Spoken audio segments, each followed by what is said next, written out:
Time now for some Empire State politics. And whether you support or oppose hydrofracking, and there's legitimate arguments on both sides of the issue, the controversial natural gas extraction method that many say causes more environmental headaches than it does cure, there is no controversy on at least one thing.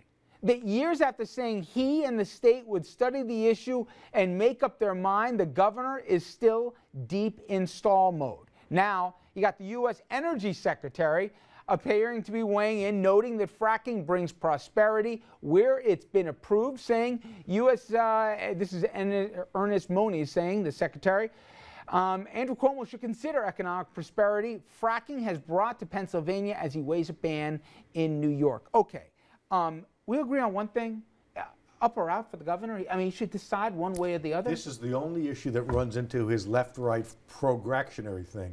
He's got a conflict between the left on the environmental movement, which he desperately wants, and the economic growth people who believe that this will create jobs. That is he's tried to take those two and keep them separate. Agreed 100%, but you've been around enough things in Albany. At some point, though, does a non-decision become more dangerous, or at least it makes you look so intractable? He's not going to make up your mind before the election.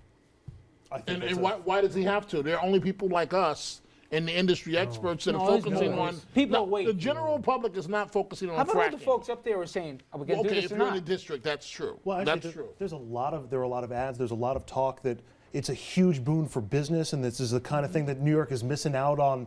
All sorts of millions of dollars. In Pennsylvania, the energy secretary is right, is making millions of dollars, but the question is at what cost? There was an earthquake in southwest Pennsylvania. And by the way, not to be the policy guy, Andrew, here for a second, God forbid we interject that with politics, but I'm one of those people who are a little conflicted. I think there's legitimate concerns, environmental ones, but there's some just unanswered questions that if they were answered, I as a voter or as a resident, I could have a more informed opinion. Like, what's in the stuff that you're putting into it? I mean, there's some stuff that the governor should, as part of his job, and maybe I'm Pollyannish, just get some stuff on the table. He did some study. Well, tell us what you learned. And New York could lead the way in sort of forcing disclosure of the chemicals that are being pumped in the way that it leads on a number of other consumer issues. But that's one of the mysteries here, and there's no middle ground on this issue. People are either extremely pro-fracking and think it's just nothing but the dollar signs that it brings into the economy, or they're incredibly against it because of the potential environmental damage it does. As long as he has to undercut his position with one of the two very far apart pillars in his base, he's going to put off the decision. You're probably right, but that's pretty weak. All right, next up is marijuana. Now, support for it is certainly growing in New York. There's a new poll out from Quinnipiac that shows 88% of New York residents support legalizing medicinal marijuana in the state, and support for legalizing it even for recreational use. That's approaching 60% in New York. Dominic, with gay marriage and now marijuana is the next social issue on this thing, how long do you think till we join the Colorados and the Washington States of the world? I hope it's not anytime soon. My personal opinion is I'm just against it. I understand what the public opinion polls show. But when you sit down and think about the impact of this, and I know we're talking about medical marijuana right now. No, but I'm asking you for recreational. Well, from where I come, I see the disasters that marijuana as a gateway drug can lead to, and the problems. You have numerous kids, we have had this discussion before, that right now are sitting in psychiatric wards because they smoked marijuana that may have been laced with something that they didn't know. Take that position, take it on alcohol.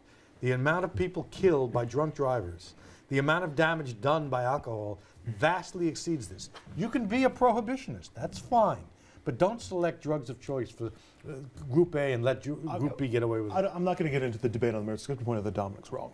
But you asked about the politics of it, and do I think it'll be legalized in New York State? And the answer is no, not anytime soon. First of all, there's no referendum process in New York State, which is the way that it came to pass in both Washington and Colorado. It's the easier way for it to pass in any state because you have a lot of sitting lawmakers who want to take the cautious approach. You can have a ballot initiative.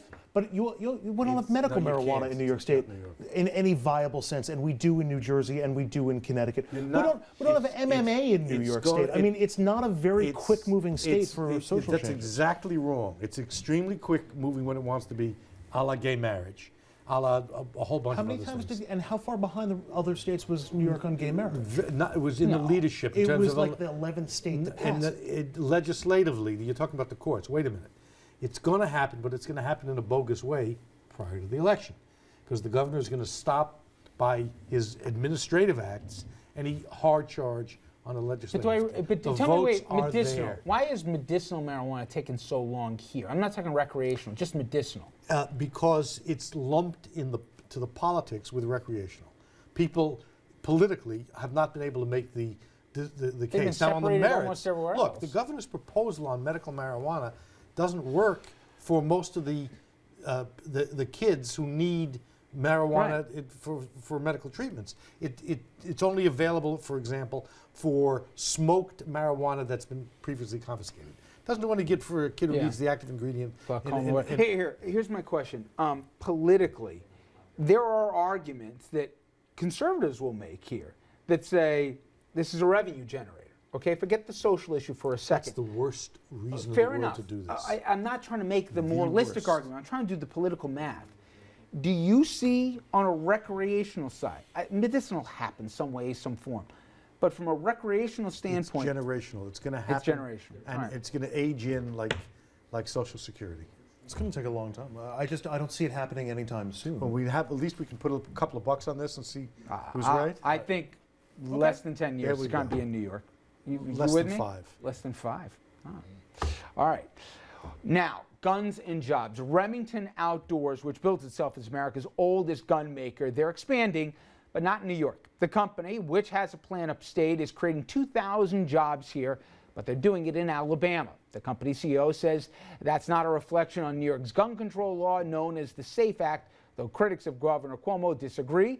The move reflecting concerns about both gun laws and the best ways for states and municipalities to promote job growth. And Dominic, you even had Mr. Astorino, the Westchester County exec and probable Republican nominee, the way things lay out right now for governor, saying, see, this is the job-killing New York here that's led 2,000 jobs out of state. This is an example why it's such an inhospitable place to do business. Surprised? No, that's exactly what Mr. Astorino must say if he wants to have any shot at all, and you know I give him zero chance at beating Governor Cuomo. But do you really want jobs to stay here that are surrounding the gun industry? Because I don't. Do you really want, whether it's 2,000 jobs or not, do you really want jobs upstate, 2,000 additional jobs? And I understand the upstate economy. Lord knows we've talked about this night after night after night. Utica, yeah. But do you really want those types of jobs in New York? I don't know. If the gun laws were the right thing to do, then you don't not do them because of jobs. If they were the wrong thing to do, you don't do them because of the job impacts elsewhere. You keep these things separate. You try to do both. But speak to the broader issue. I hear this all the time. We've seen, not far from this studio, companies like Starwood and others move across to Connecticut. I know you know my question, but I want to ask it so the audience knows. This reputation that New York has, where baloney. it's so high tax, It's baloney. no, less incentives, I know the You abatements they sound want. like Rob Astorino. The New York economy grows more jobs than most states do. It grows it in its high tax areas. It's the low tax, low investment areas of New York, Syracuse, Rochester, Utica, that are having trouble. In the high tax areas, New York City, Long Island, and Westchester, the economies are prosperous. Make up your mind. Yeah. No. It does seem like there are two New Yorks. I mean, you're right, Richard. The upstate areas are the ones that are having the most trouble. shows that high tax areas But are here's, more but here's my prosperous. question: why is that? Is it because you have a higher tech? High level of investment, better quality of life, the things that people want, they're willing to pay for.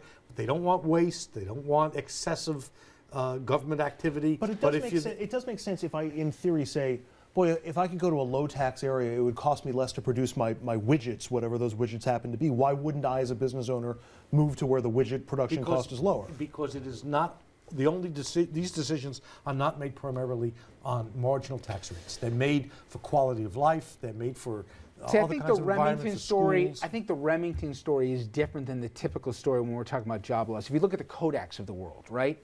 Why did they lose Rochester? Well, since they were leaving Rochester, they were having a problem because the demand for their product in the modern digital age was very different. We've seen that with so many things. I mean, if people could only remember Rochester, and I know you went up to school up in Syracuse, but 20, 30 years ago versus where it is now, it's night and day. But that's really the industrial age to Answer be. the question. If low taxes and low spending were the criteria for job investment, why isn't everybody rushing to upstate New York?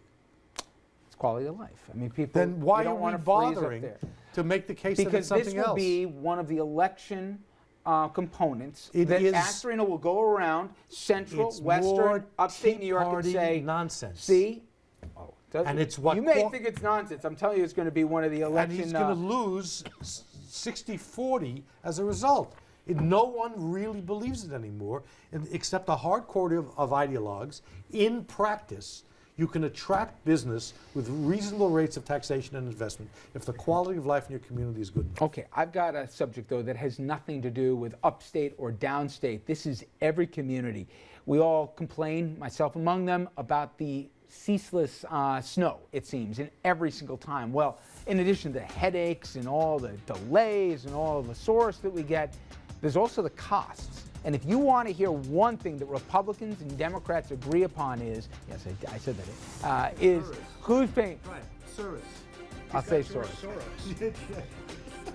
He hates anti-Yiddish, or something resembling it. But we're going to talk about the real cost of it now, and yeah, the stuff's going to melt. What happens then? We'll talk about all that after this.